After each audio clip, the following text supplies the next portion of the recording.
मुत्तहदा कौमी movement MQM Pakistan का general workers इजलास आज होगा। इजलास में आइंदा के लाए अमल का ऐलान किया जाएगा। एक तकरीब से खिताब करते हुए MQM के कन्वीनर खालिद मकबूल सिद्दीकी ने कहा कि हम मुसलमान और पाकिस्तानी शनाख्त लेकर आए थे। मुहाजिरों को MQM ने नहीं, खौफ ने मुत्तहिद किया है। खालिद मकबूल सिद्दीकी ने कहा कि इलेक्शन में जो ठप्पे लगे हैं, अब सड़कों पर सियासत करेंगे। आप लोग आगे बढ़ें, हमारा साथ दें।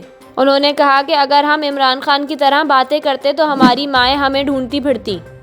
डिप्टी कन्वीनर वसीम अख्तर ने कहा कि शब खून मारने वाले समझते हैं कराची और हैदराबाद को फतह कर लिया। हकीकत ये है कि कराची और हैदराबाद की आवाम ने MQM की आवाज़ पर लब्बैक कहा। उन्होंने कहा कि इतनी धांधली के बाद भी पीपल्स पार्टी को 2.5 लाख वोट पड़ा।